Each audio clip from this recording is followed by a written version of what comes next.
I decided to shut my closet door so that the world, well, this is recorded, so I guess they all get to see into my workout closet with all my jiu-jitsu stuff and wrestling stuff and CrossFit stuff and stuff. That's a closet of pain. I open it, I'm about to feel pain of some type. Someone submitting me or someone drilling me into the ground like a CrossFit coach. Anyway, what are you making for, while we're waiting on other people to join, what are you making for lunch? I think I'm just going to throw some pizzas in the oven. Because I didn't want to, huh? You going to put extra cheese on it? If you want. Of course I do. I didn't want to fix anything too heavy because, of course, we're going to that cookout. Oh, yeah. Yeah. We'll be having our steaks and baked potatoes. Are you going to make twice baked potatoes at the cookout or not? No, because Angela's bringing all the baked potatoes to cook. She got them all from Wendy's, and I don't want to go there and spend an hour of my time cutting all these potatoes and doing that mess. Yeah, that's true. Hey, Tina. Looks like she's still connecting.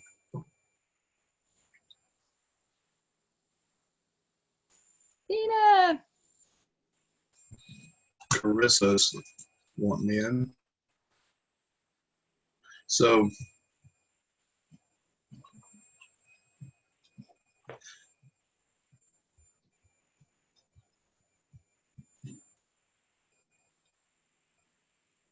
Tommy wants in.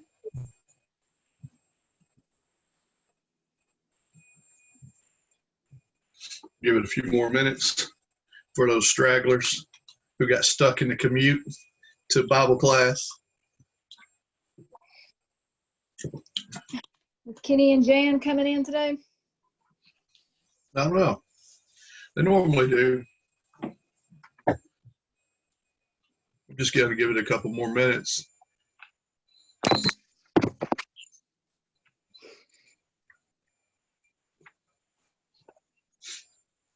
This time it's recording for sure because it says it's recording, and I didn't want to pause it while you and I was having the conversation, Christy, because last time I paused it, I had to remake the whole slide and so I could post it online.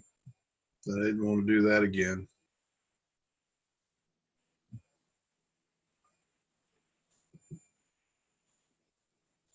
For some reason, when I just now seen Tina and the trees, I thought about the squirrels going berserk.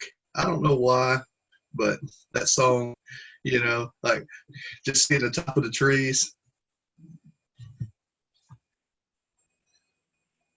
It is a Memorial weekend, so some people may be traveling, considering some things are opening up, but it doesn't matter. I've got a summer vacation coming up, so that means that I was actually going to be done after next week, but I thought I'd just do a 2-week recap over everything, which is going to, that's going to take me a couple of weeks, to be quite honest. So I don't, it's 95 questions. I'm not going to explain much.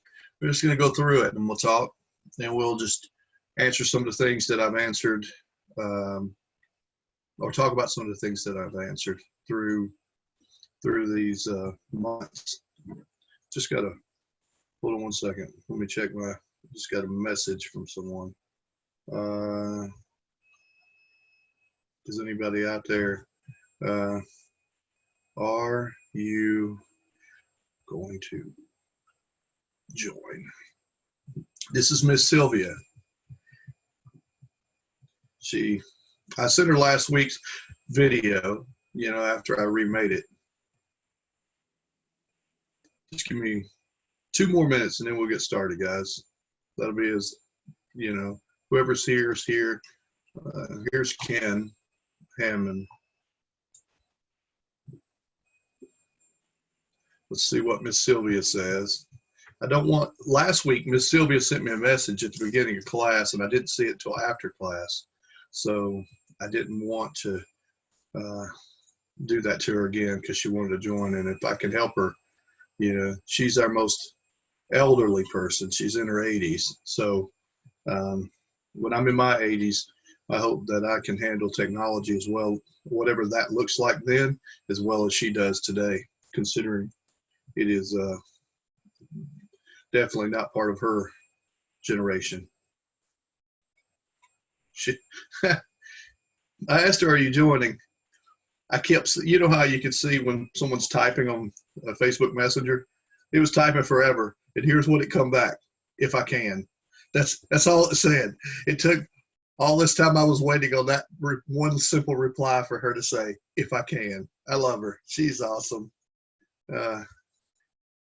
I love anybody who is older and they're still wanting to learn about God. They don't think that they know everything, that they've, you know, there's nothing new for them to learn.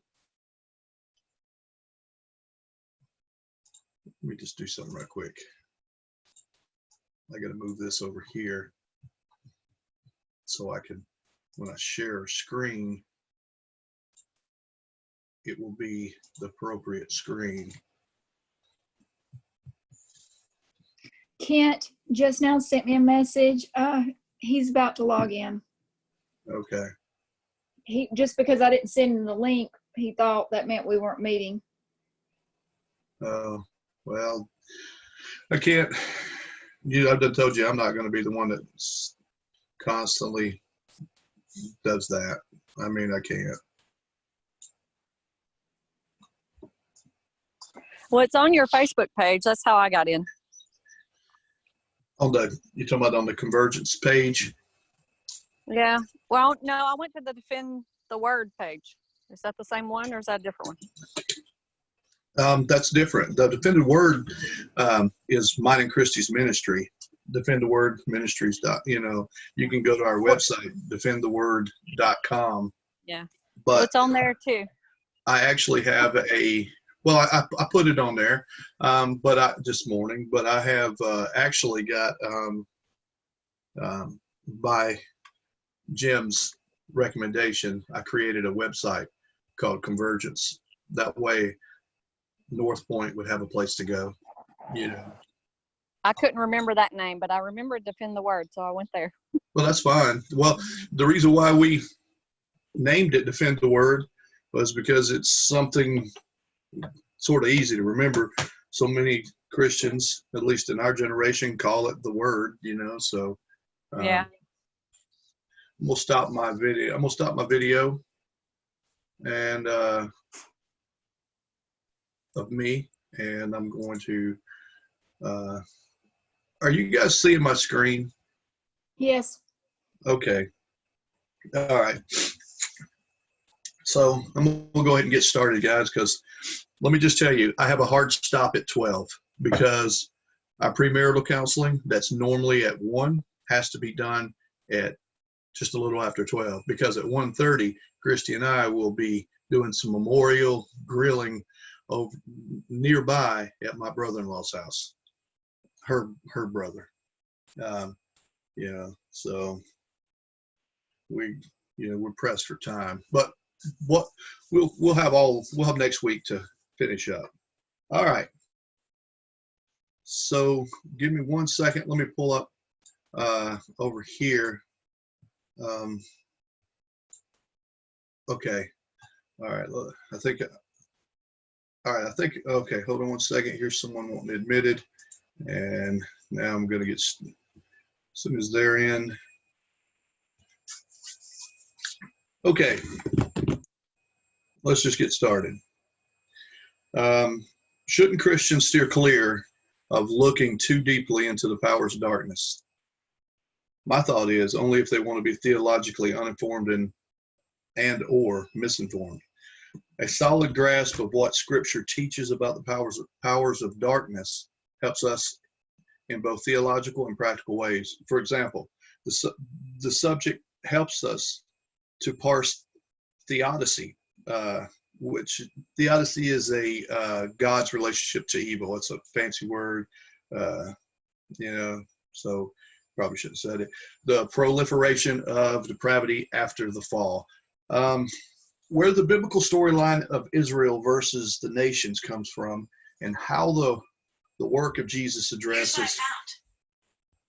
My iPhone started listening and then told me it found some stuff on Israel. Well, that's good. Well, anyway, knowing what Scripture really teaches in this area helps us detect and avoid false teaching about supernatural agents, and allows us to correctly define spiritual warfare, aligning it squarely with the Great Commission, as opposed to a Hollywoodish version of exorcism and shouting at demons. I also know that it helps people emotionally in their own growth as believers, because it helps them to stop believing lies about their problems and God's disposition toward them. Give you an hour to quit that. I'll get back to you. Some livelihood going on down here. Huh? Hey, are you headed to? Oh, I was gonna say, what do you want to do? Does that? Well, what day are you have to go back? Tuesday Hold at on one like second. 6 and 7. I don't know who that is. Okay, so you can spend some time Tuesday. Mhm. That's probably gonna be the better for me. I gotta work tomorrow, which is Monday, but So- Tuesday I'm off. And I think today, it's Sylvia. they wanted me You to think help it's him what? do something with the I think grapevine. it's Sylvia. He built another frame. It's and not we got muted. because it's. You should see that grapevine. There we go. All right. Question 1. And we'll do polls this again, just for the heck of it. According to the Bible, there's only one God. Now, I didn't capitalize God here. Christy made mention of it. It's just, I just copied a picture from this website. Hold on one second. Someone's still trying to get in. Someone else is wanting to join. According to the Bible, there is only one God. Launch a poll. We'll give it a few seconds.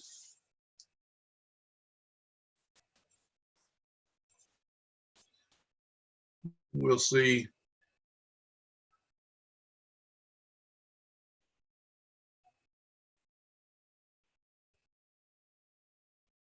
I'll wait 10 more seconds and then we'll just see where we're at.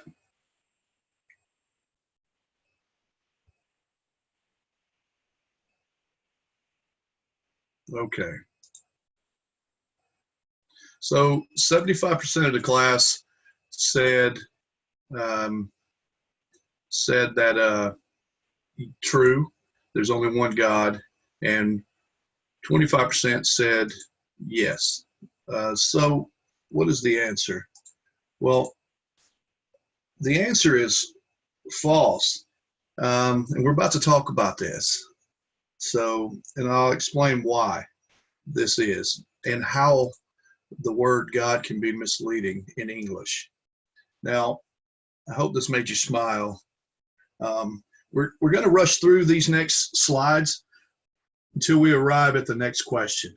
But I must take a moment to discuss this because it's huge. This is a huge point. Sorry, couldn't resist. I just couldn't resist, and I found the one that where he looked the most orange, I think. So I don't know if you appreciate the irony in that. All right, so here you see the word God. It actually is Elohim. Okay, so in Hebrew. So as a reminder, Elohim has more than one meaning. Maybe the word monotheism by itself is a useless word. If you look it up, it usually just says monotheism, the belief that there is no other God. But the Bible doesn't say that. The Bible strictly says there are other Elohim. So when you start applying the name, when you say there is no other God, you're using the word Elohim, that is not a name, and God is not a name. God is a description of a, it's not a name. He's Elohim. And when it says in the Bible, Lord, when it has the lowercase, the smaller font size, uppercase words, in the Bible, a lot of that means Yahweh. So it'll say Lord God. It'll say Yahweh Elohim. So Elohim in and of itself doesn't mean anything other than it's a spiritual type being. And so, like, I think it's interesting in Genesis 1, it says, in the beginning, God created. Okay. But in the text, it doesn't specify that it's Yahweh. What it says is, in the beginning, Elohim created. But then in chapter 2, when it's reflecting back on that Elohim, it refers to him as Ha Elohim. Ha is the God. So when they start doing that, almost always when you have Elohim, it'll say like Ha Elohim stood in the midst of Elohim. It'll say the Elohim stood in the midst of other Elohim. So there, often in Greek, in Hebrew, you'll have the word Ha, and it'll just be like saying there's a man in my yard versus the man is in my yard. Someone would say, in English, they'd say, what? Well, who is the man? Elohim is more like a word like feline, okay? Because feline doesn't describe what it is other than it's a cat type thing. It could be a lion, a tiger, a house cat, but a feline, Elohim. But if I said the feline, then you would say, okay, there's something special about this particular feline, and the feline's name is Yahweh, not Jehovah. You can say Jehovah all you want, and that's fine, but there is no J in Hebrew, so that is a Latinized version of the name. So you can't get the full meaning of anything at any time without knowing what was going on at the time of the recorded event. This study is hopefully to clarify some areas of confusion about demons so we can be more effective in our fight against the evil one and his cohorts. Text without context. Knowing context is king. A text without a context is a pretext for a proof text. What this simply means is if you take a text out of context and you do not keep, sorry, I was admitting someone to class. If you take a text out of context, now context doesn't just mean, by the way, out of the Bible. It means out of the culture as well. It has to be in its culture, in the Bible. So hardly ever do I quote a verse to someone. I hardly ever do it because it is the easiest way to take something out of context. I'll usually tell them Peter said, or First Peter said, or Second Peter said, or in the Gospel of John, he said. That way they have to at least go searching for it, and they have to read something in context to get to what I'm saying. Because if I just quote one verse, it's almost always out of context because we all lean that way. Avoid contextomy. Contextomy is simply the practice of misquoting someone by shortening the quotation or by leaving out surrounding words or sentences that would place the quotation in context. We are all guilty of this. We have all quoted something, deleted something, shortened it, because we thought if you look at all of it, it sort of starts taking it away from our point that we're trying to make. And we're all guilty of this. Maybe not in writing, maybe in a way we told a story, but contextomy is a no-no. You don't want to go there. So let's quickly talk about Christian monotheism. For instance, in this particular text that I chose, it says, "For although there may be so-called gods in heaven or on earth, as indeed there are many gods and many lords." So when you see the word "so-called," a lot of times what that'll do is it has a way of theologically making you start thinking of something like, now this is like a so-called God. It's not a real God. It doesn't really exist. Now keep in mind when it says, although there may be so-called Elohim, but in this case it's Greek, so it would be Theos. Theos and Elohim are interchangeable depending on which language you're talking about. So anyway, the word so-called makes us think it is saying gods that do not exist. But I want to just show you something.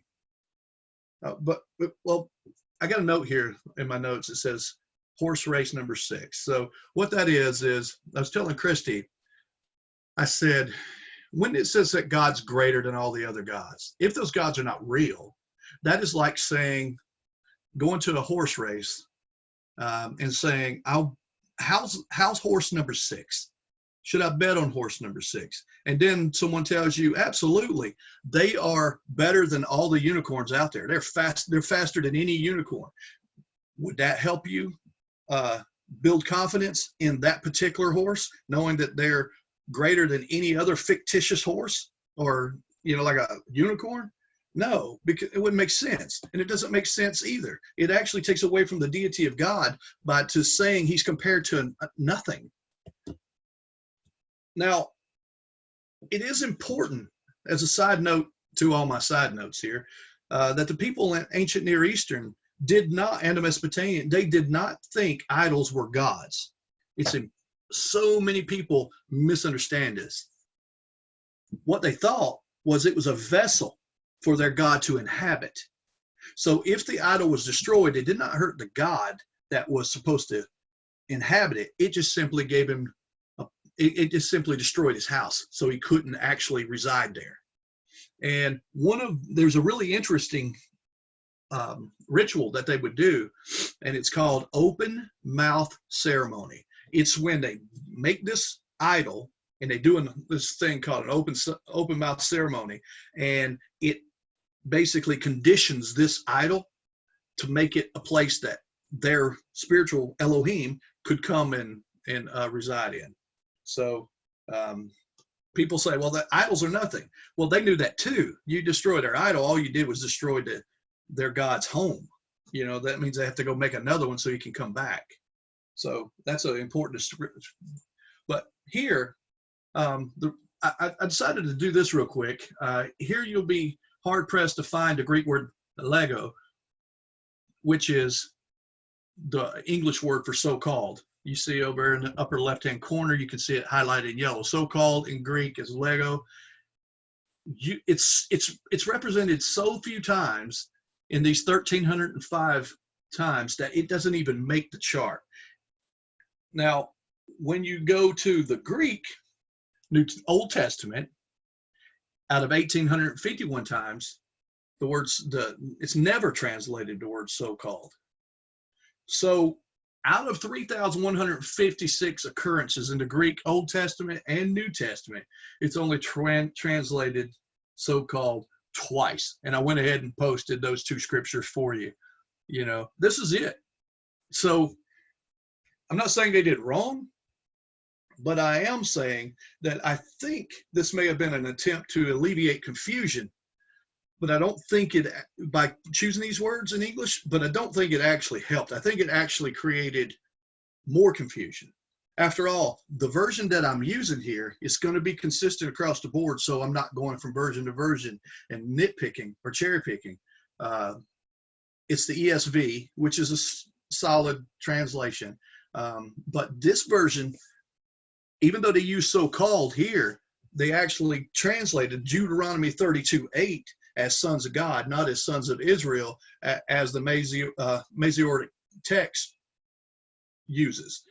So if you want more about that, you can compare the Dead Sea Scrolls and Septuagint, which both use sons of God, to the Masoretic text, which uses the sons of Israel. Now, there is something important here. You notice I added another scripture. There is no other God.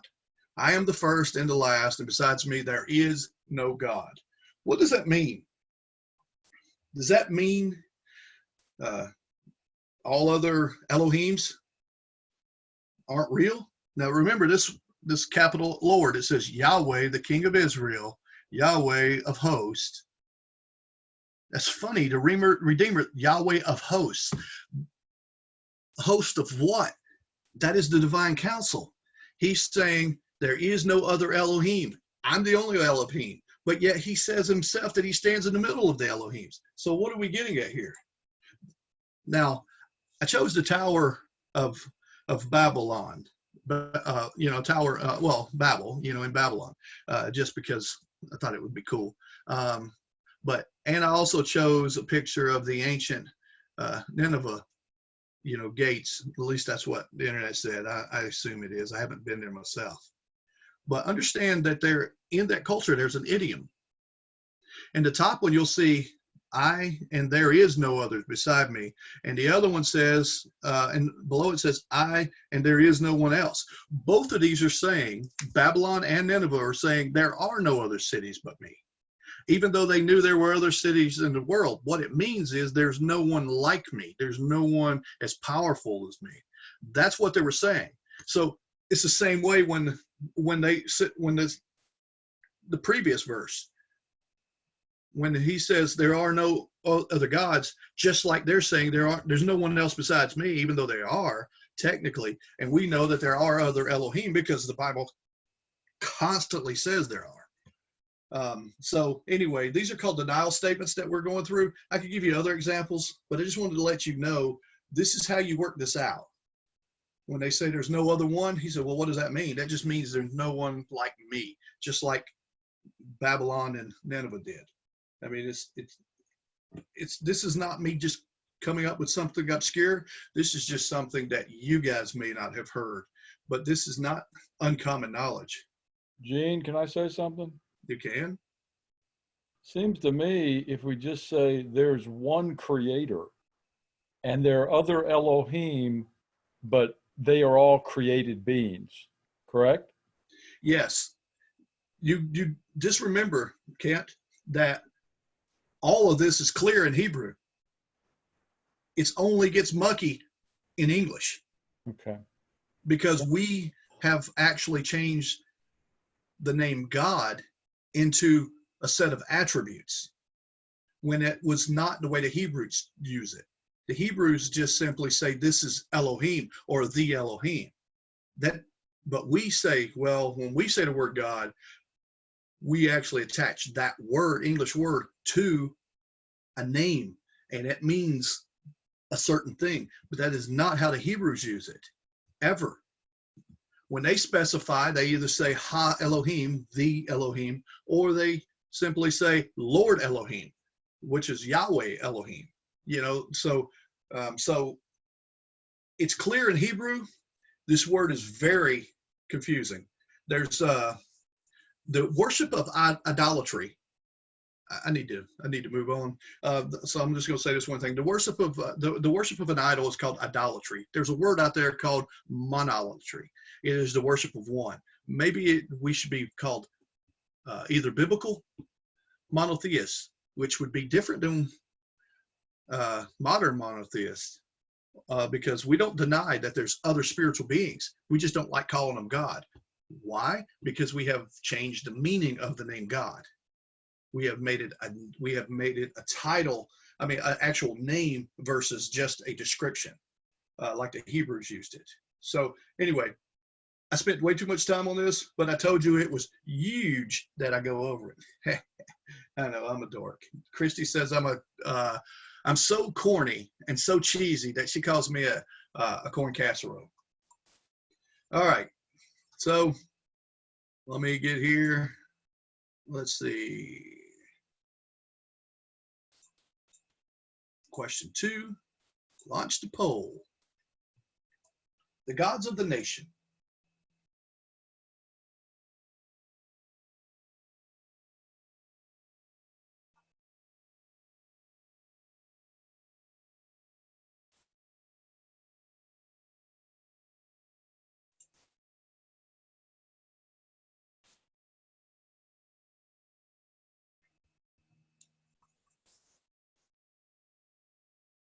Okay, so I'm gonna wait just 2 more seconds, then I'm gonna be done. All right, so the answers are all over the board on this one. But what I want you to do, just put this in the back of your mind, because I have a note here. When we do questions 7, 9, and 10, I will refer back to the stuff we covered in this question, okay? Just so when you know, by the way, this is being recorded, so you can always go back and say, I don't remember what he said in question 2. You can always rewatch it. So the answer is unclear. I mean, it's unclear and complicated. Complicated, yes. Guys, this is going to be quite technical. Just not all the questions are like this, okay? But this one is going to be a little more technical. I'll try to simplify it as best I can. Remember, like I said, this has been recorded and loaded on YouTube, so you can rewatch it as many times as you want. Note that all answers are not like this. So don't think, oh my God, everything's going to be like this. It's not, okay? So Deuteronomy shows that the sons of God allotted to the nations in Deuteronomy 32:8 were considered gods, Elohim. These Elohim were not merely idols as a comparison to the host of heaven language used in Deuteronomy 4, or the spiritual language as 1 Kings 22. Remember, you don't have to write down any of this. You can if you want, but it's going to be too much. Just simply ask for the video link and I'll send it to you. And then you can pause it and spend as much time with it as you want. This is indicated as well by the Deuteronomy 32:17 of Elohim, who are also called Shadim. Shadim is plural for shed. So Shadim is often translated in the Old Testament as the word demons. Despite the clarity of the Hebrew text in Deuteronomy 13:17, the ESV creates an internal contradiction. So, but you can't help but create internal contradictions. It's not the ESV's fault. The reason why is because in English, some things don't translate well. Just even the word God or demon doesn't translate well. And you'll see why. The word demon doesn't work well, because you have a idea of what a demon is, but the Bible uses the word demon in multiple different ways. And we're going to look at some of that. So anyway, I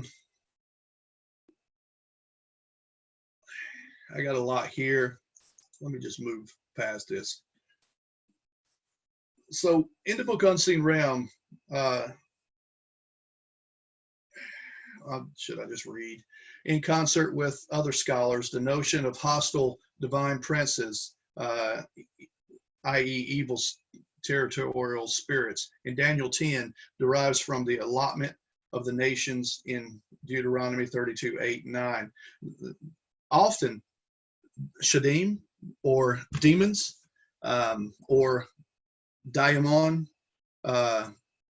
they are considered lesser Elohim. So, Heiser has an article out there,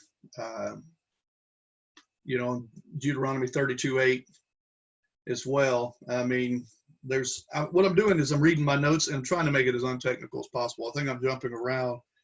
Let me just read this, and then I'm gonna move to I'll just get out of this question, because we're gonna cover this quite a lot through here. And so John Collins affirms that there's a connection between Prince Sar and demon, and the fact that demon is a territorial entity, not just the spirits of a dead Nephilim.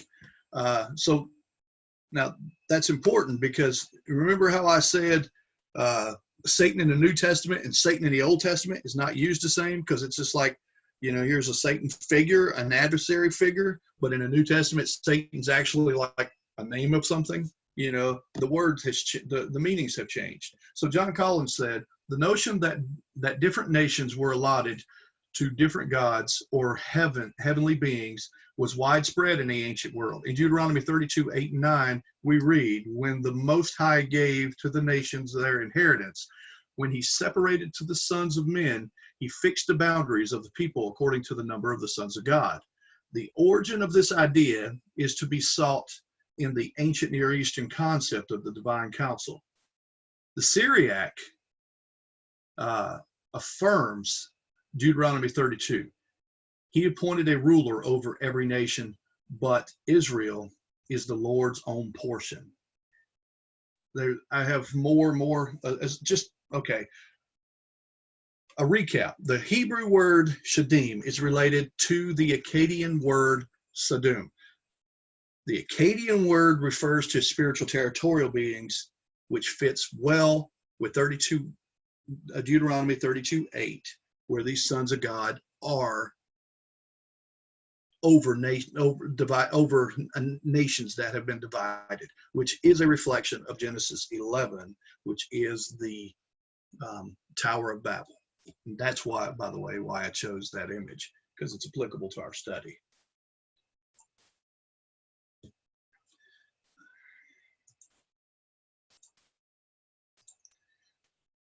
All right. The Old Testament says little about demons.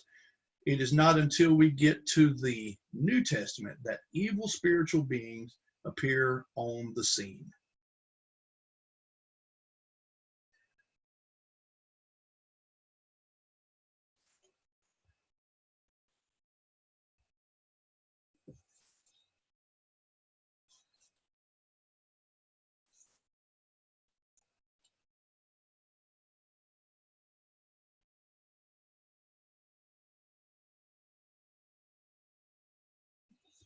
Okay, so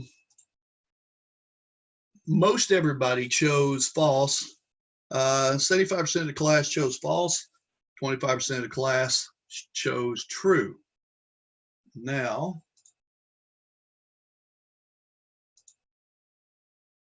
the Old Testament says little about demons. That's false. Now, let's talk a little bit about the Song of Moses.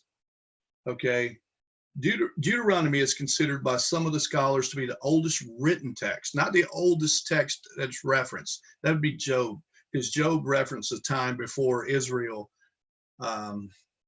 before Abraham, because there was no talk of any Abrahamic kind of laws, or, you know, so it's void of all of that.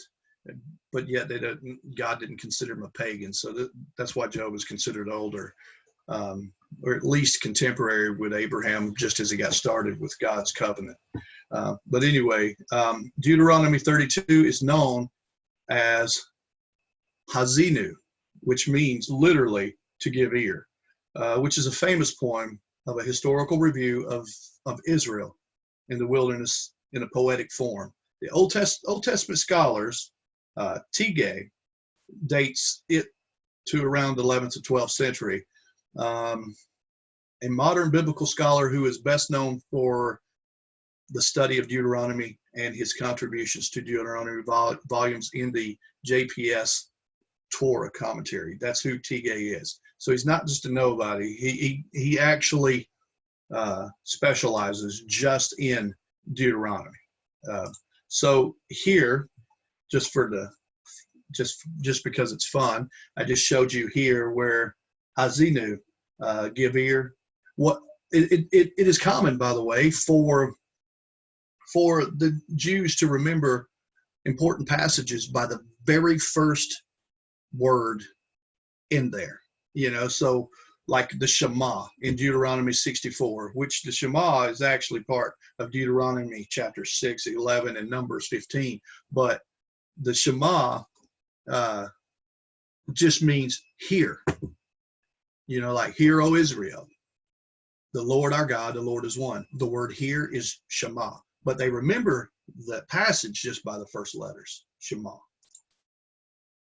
So here in Deuteronomy 32:17, they sacrificed to demons that were no gods, to gods they had never known, to new gods, and that come recently, whom your fathers have never dreaded. The Hebrew word term shadim, demons, occurs only here and in Psalms 106:37. Now, when I said false, that sounds like, well, it only occurs a couple of times. You'll see there's a lot more attached to demons in the Old Testament. I said, what is demons not mentioned? The word shadim is not mentioned as much. But here's Psalms 106. They sacrificed their sons and their daughters to demons. They're not talking about here, they're not talking about the black-eyed things that we like to imagine. Here we have the Hebrew word shadim, the LXX, which is abbreviation for the Septuagint. In both cases, uses the word daimonion. It means some type of lesser deity. It doesn't mean the dead spirit. In these contexts, it's not that. It's not a dead. It's not the dead spirit of a Nephilim. And you'll see why that is here shortly. This word means deities, but not an unclean spirit. Like because in the New Testament, it's like, hey, this is a demon, this is an unclean spirit. That change started happening, but not yet. That happened more in the Second Temple period time. And we'll look at something in Tobit, the book of Tobit, which is a canonical book for the Orthodox Church and the Roman Catholics, but not for us. But it dates to around the 3rd century. And 3rd century BC, which is during the Second Temple period, because remember the Second Temple period went from the beginning of around the 6th century BC to the end of the 1st century AD, like 535 BC to 70 AD. I can't remember if it's 535 BC, but I think it is. It could be. It's somewhere around there.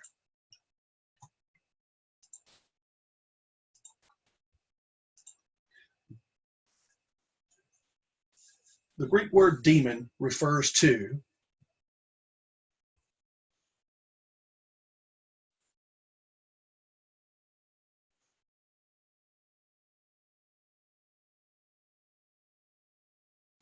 Can anyone see this? Oh yeah, okay. People are starting to answer it now. I'm going to wait about 5 more seconds, and then we will get into a little more. One more. All right, everybody, 86% of you said several kinds of supernatural beings. 14% of you said evil. So let's see what it is. Well, the word daimonion reflects the dynamism of the Greek vocabulary operating throughout the various periods of the Greek literature. There is, of course, no single English equivalent, and you'll see why in a second. It is a word of tremendous range and significance. It is a word more generalized and less personalized than theos. An investigation of classical Greek literature, I said classical, not Koine, classical Greek literature would lead to the discovery of the following meanings of daimonion. Okay, so it's used in classical Greek as a word that signifies god or goddesses, frequently used for divine power, and a third use is the power controlling the destiny of individuals. Fourth use could be specialized as good or evil genesis, a genesis of a person. A fifth reason is it could be like the souls of men. And general spirit, and a sixth reason is a general spiritual or semi-divine creature. And the seventh reason is devil or bad spirit, as we have it in the New Testament. So, which is of course found in Koine Greek, not classical Greek. But here you'll see there are other. What I did, I have 63 accounts of the lemma for demon. The lemma is very similar to a root word, but not quite the same. Sometimes they differ. So if I would have told you, if I'd have told you that the word demon is translated as divinity at the beginning of this, you would have shot me. But here it says it in Acts 17, and you won't know this if you don't look in the Greek. You will say, huh, must be can't be a demon, but this is exactly what this word it is the word demon. So what does the babbler wish to say? Others said he seems to be a preacher of foreign divinities. Even the New Testament uses the word demon, daimonion, in a different way. It actually uses it as divinities. So, hey, make sure you're muted. Let's see I'll find him. There we go. I got it. All right. Anyway, no worries. So I wanted to show this. This is the Hebrew. Okay. This is the Hebrew version of those Shadim. So you have Deuteronomy 32:17 in Psalms. It's translated as the word demon.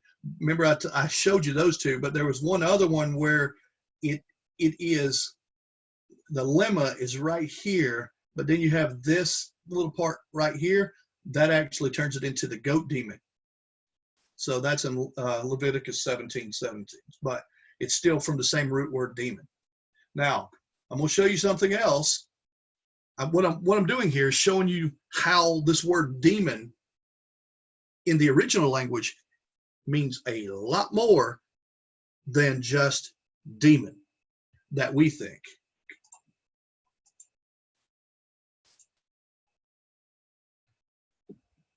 One instance of daimonion in the Septuagint is particularly noteworthy as we begin exploring Paul's language. This picture right here is the Old Testament in Greek. This is how many different ways in the Old Testament that they use the word demon. It may not always be translated as demon, but it is the word demon. That is the same Greek word that we use in the New Testament, demon. This is how they use it in the Old Testament in all these different ways. So they use it in 8 different ways. So it's the English word demon is only found twice in the Old Testament. It wasn't written. It was written in Hebrew and translated in about the 3rd century to Greek into the Septuagint. So we need to look into that. And remember, these Jews who translated it to Greek knew Hebrew. So they chose the best Greek word to represent the Hebrew that they could think of. Because they probably ran into the same problems we do. It's just like we talked about at the beginning, God. Just the name God is not a name, but we made it a name. So then when we read the Bible, it actually confuses things. If you look at the Bible, you start denying the existence of spiritual beings when Paul himself said our battle is against those and not against flesh and blood. So it actually weakens our battle, because if you want to, one of the first things of arts of war is to know your enemy before you fight them, and don't underestimate them. And if they can hide from you, well, then they're going to get the jump on you. And that is that is exactly what we've done theologically in a lot of ways, especially with that Sethite view we've covered before. So the term is used in Deuteronomy 32:17 to translate demons, Shadim, who are called Elohim. We've covered that. But in that same verse, who had seduced the Israelites. the reference is important in light of Paul's warning about fellowship with demons in 1 Corinthians 10, 20 through 21. We looked earlier where it said so-called demons, but if we would have, that was in 1 Corinthians 8. But he clarifies that these are real. He said so-called, it's translated as so-called gods, but in just 2 chapters later in the English, remember in the Greek, there are no periods, there are no spaces, there are no chapters, there are no paragraphs. So these are all inventions of us much later. So anyway, in 1 Corinthians 10, 20 and 21, by eating meat sacrificed to idols, he talks again about it. So in that passage, Paul quotes Deuteronomy 32:17. So Paul is quoting back in the Old Testament when he's talking about that. So I don't know if I'm making myself clear, but Paul says, well, it looked in English, so-called gods in chapter 8, 1 Corinthians 8, but in 1 Corinthians 10, he then starts quoting back to Deuteronomy 32:17, where these demons and shadims are actually referred to as deities. Now, we have changed the word deity. I forgot about that. We actually changed that word to be the only thing that has deity is God. That's not even what the word means. So we have changed certain things, and it's actually made us theologically handicapped by our own language, which is really unfortunate. So Paul was well aware of the divine council worldview that had the nations under lesser Elohim and considered them a threat to believers. Remember, when Paul's talking about so-called gods or whatever, he's also referring back to, in chapter 10, in 1 Corinthians, he's referring back to Deuteronomy 32. And remember, just a couple verses before 32:17 is 32:8. And that is where God divided up the nations by the number of the sons of God. So when Paul's looking at this, he has the divine council worldview in his mind. We don't. He did.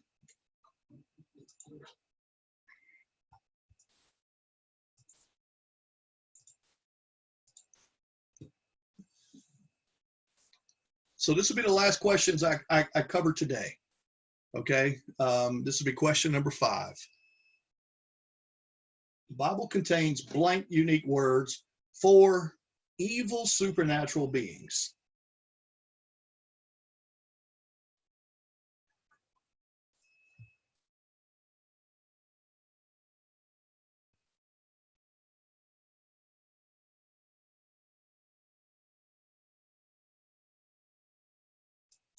Okay, just for the sake of time, I'm going to go ahead and end the poll.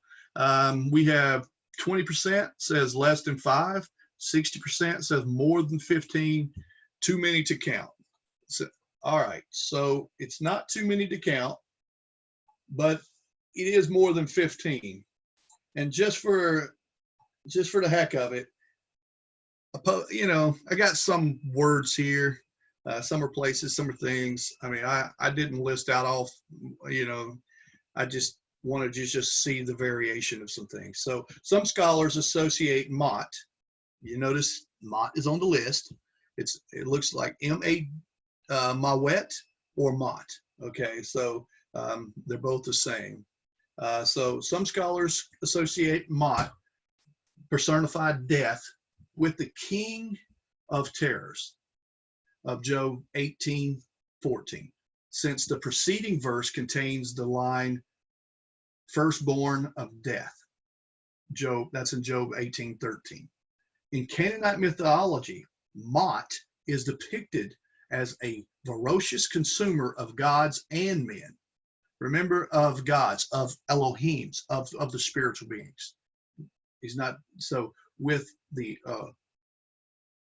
erroneous appetite who dwells in the underworld, which is an unpleasant, muddy place of decay and destruction in the Canaanite view. Remember the Canaanite Ugaritic text, okay? A lot of this comes out of a thing called the Baal cycle.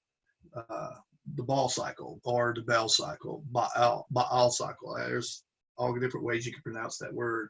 We're probably all killing it and butchering it. Anyway, the Old Testament does not specifically associate death with the serpent figure or the term Satan.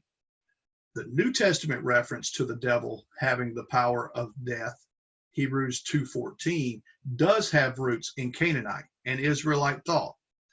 In Canaanite religion, the sons of El, remember the name El in the Old Testament, came from the Canaanite view. It was, I mean, the Jews took that word from their language and put it in Hebrew.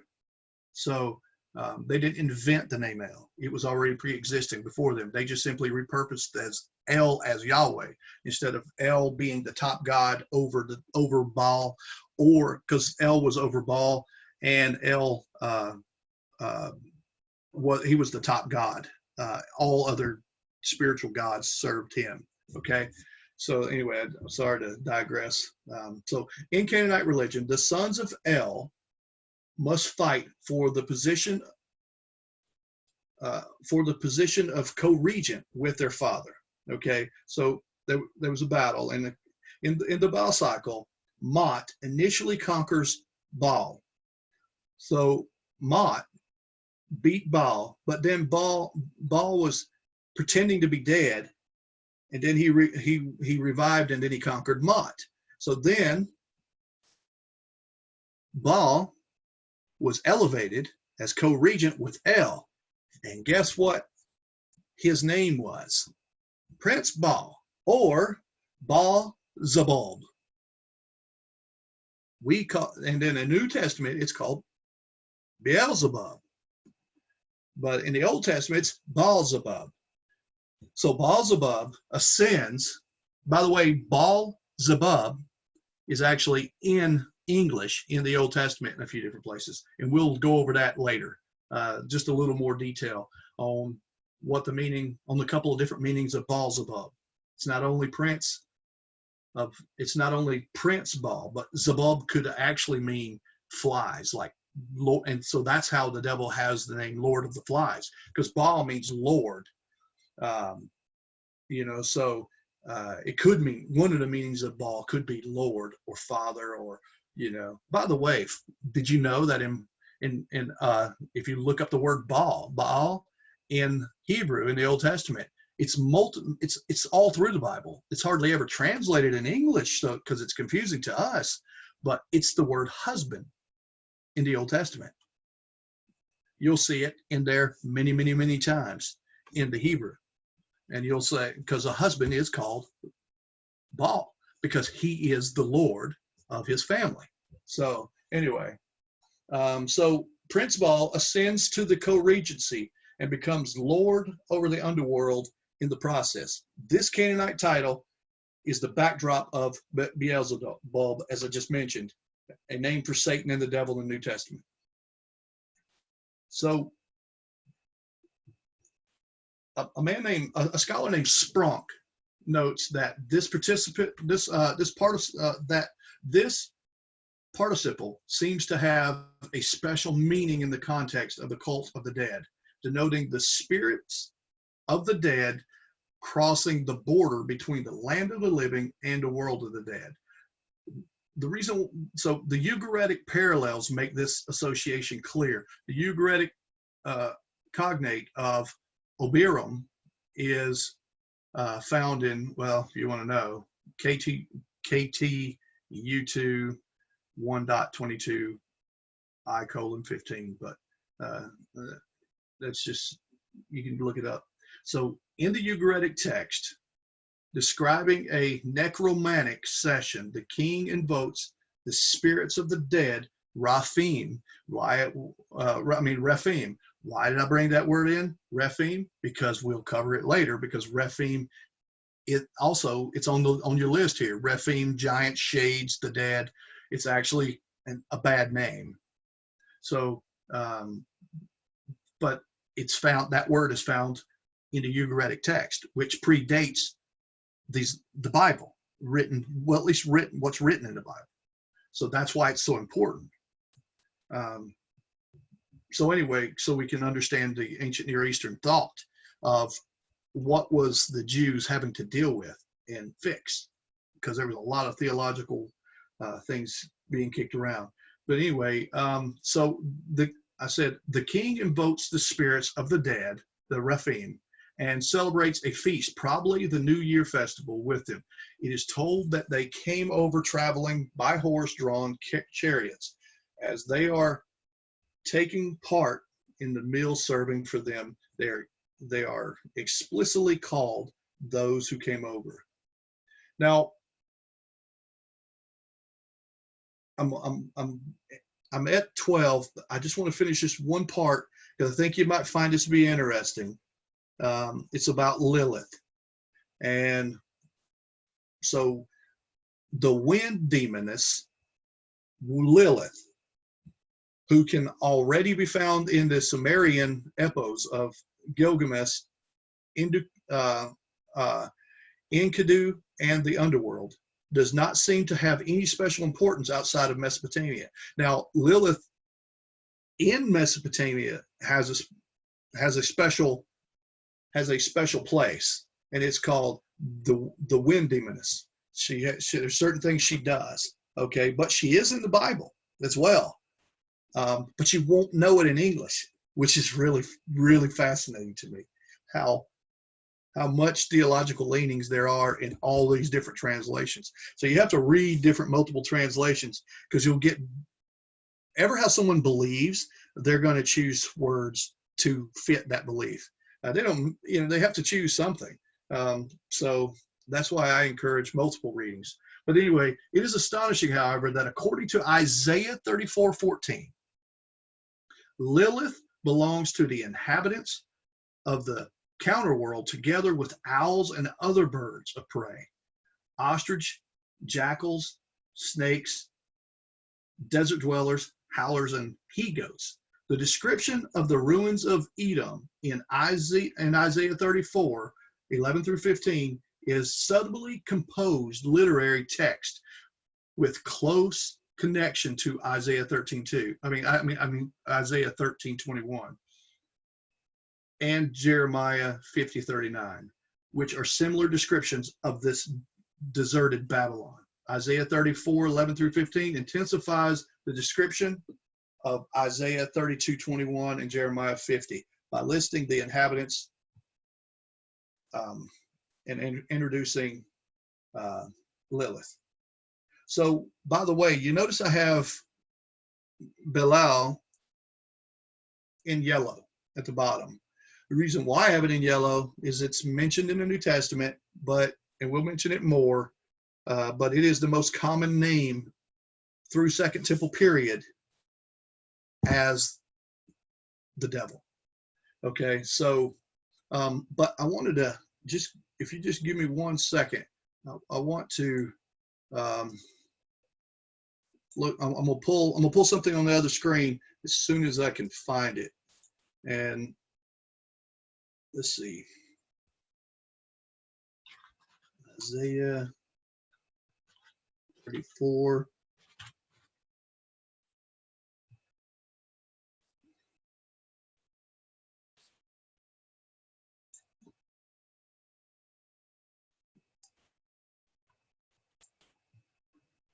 Okay, now Isaiah 34:14.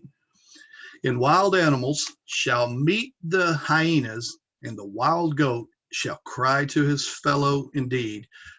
There the night bird settles and finds herself a resting place. The night bird is a herself. Now, here's what's real fun about this. You see this right here? That is Lilith. This is a direct reflection. You won't get it if you don't know it, but this is a direct reflection of the winged demoness Lilith in the Sumerian writings, because Lilith in the Sumerian writings is a winged demoness, and she is a female. Dean, I thought for sure you're going to make reference to Fraser's wife, Lilith. Yeah, I should have. I couldn't resist. That's okay. I miss them. I miss them already. Your one-liners. So, but here you'll see that this night bird is a female. That's because this night bird reference is, well, it could be, you can reference it as a night bird in English, but it's not, that's not what they would have got in Hebrew. And it's not what they've got in the culture. When they said this verse, when this verse was written, it would have linked their mind to what they knew already in their culture was a winged demoness, Lilith, that was already known. So the Bible's, you can't actually fully understand. I don't think you can fully understand the Bible to its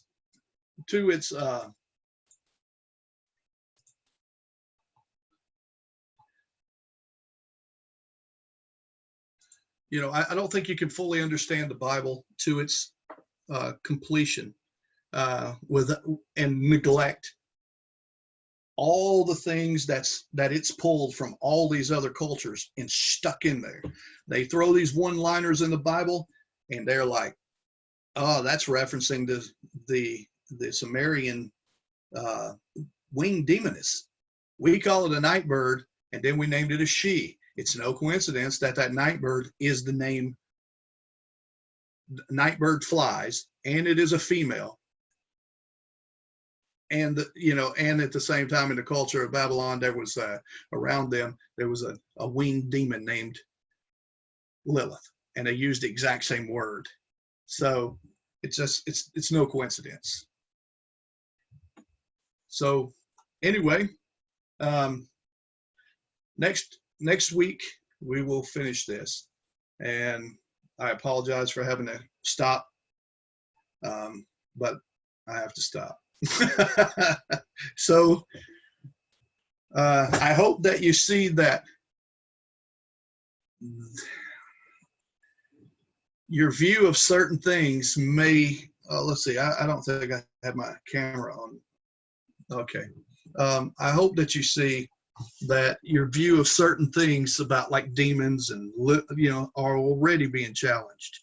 Just because you just had this view that demons meant this. Well, in the New Testament, demons, it says, hey, these demons possess these people, but that same word was, they were also saying they were divinities in the same English, but you wouldn't know that if you read English, because you wouldn't know, you wouldn't know unless you went and searched it, that word divinities is demons. It's called, they translated demons as divinities because their view of demons was not what our view is. Their view of demons was lesser Elohims. They were Elohims.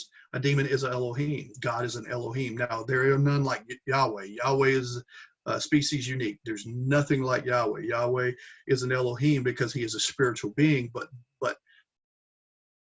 so is everything.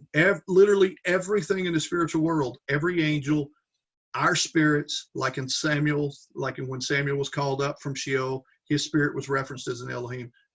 All demons are Elohim. All of them are Elohims. Now there's only one Ha Elohim, the Elohim. Now that's of course Yahweh. But I don't think the word God is very useful because it's useful in one sense, but as soon as you start actually trying to apply it to scripture and what's written, it becomes very confusing because we have already changed the terminology. Like a demon, demons are all bad. Well, not really. It depends on the context, because the word demon was used sometimes, it's almost always bad, almost always referring to a naughty lesser Elohim somewhere doing something bad, but it's not always used as something bad. That word daimonion, it's not always a bad thing, you know. So I'm not saying demons as we know it, the ones that possess and that Jesus cast out, trust me, I'm not saying those are good. That's not what I'm saying. I'm saying the Greek word itself that's behind the English word demons is actually not always used in a negative connotation, because the word itself does not mean a black-eyed, black smoke kind of spirit that possesses somebody. That is only one use of the word. And I showed you how that word was used multiple different times in multiple different places. So this is why I said we have to go through demons. We have to, I mean, I had to do the same thing with angels, you know, I mean, because it was, you don't realize how much church tradition has actually entered into your theology that is not actually scripture. It's just not, you know. But the great thing is, the one thing that's never confusing in all of my years of doing this and all of my years of doing apologetics, the one thing that's always clear, and it's probably it's one of the few things in scripture that is actually the plain reading of the text, is actually the gospel. God made, which is almost impossible, only God can do such a thing, to make something not lose its meaning over centuries. And you don't need the original language, because the original language doesn't say anything different on the saving grace of Jesus. So that's the beautiful thing. So the rest of this you can be all wrong on, and you may be theologically incorrect on thinking this or this, but it doesn't have any bearing on the gospel. So that's why I find apologetics to be quite easy, because all I'll do is just simply, all I need to do is be able to defend three things. I don't need to be able to defend my view of eschatology, which is the study of end times. I don't need to worry about that. I don't have to defend that. I can just tell you what it is and you disagree, and I'm like, okay. Now we can talk, why do I do it? And then, but I don't have to defend it. But I have to be able to defend the good hope that's in me. And what is, as the Bible says, it says, sanctify Jesus as Lord and be able to defend the good hope that's in you. The good hope that's in you is not your theological view of end times. The good hope that's in you is the gospel, the saving grace of Jesus. That is what it's referring to. So that is what you have to be able to defend. Defend your gospel. Why do you believe there's a death of Jesus, the deity of Jesus, and why do you believe that he was resurrected? Know that for yourself. If you couldn't defend it, study it, write it down, and just spend the time, because it's necessary to be able to defend that one thing. I mean, that one little nugget. And then you'll be able to defend Christianity within itself. Christianity will then be defensible. And it's by no accident that all 2 billion Christians agree on those things. The only thing that you have to be able to defend is the good hope that's in you. And that's the saving grace of God, Jesus. He didn't ask you to defend every theological doctrine out there. He said, defend that. And then the rest of it, you can be wrong. And you can even say, I may be wrong, but it doesn't matter, because Jesus died and was resurrected for my sins. So anyway, I'm passionate. I'm always passionate about, I like knowledge. I like learning things, but I'm most passionate about the gospel, because at the end of the day, that's really all that matters. Somebody could be able to find Lilith in the Old Testament and be able to understand how night birds actually attaches itself to a Sumerian winged demoness, but without the gospel, so it means nothing, But anyway, guys, I've got to start premarital counseling early today, and so I'll have to jump off.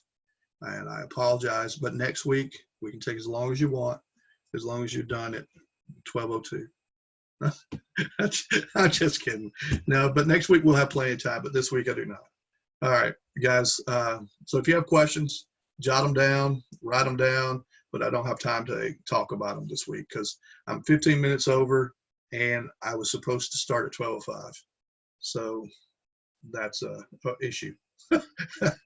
I got to get off of this one and click on another Zoom. So bye, guys. No trouble. I know. Bye. Bye.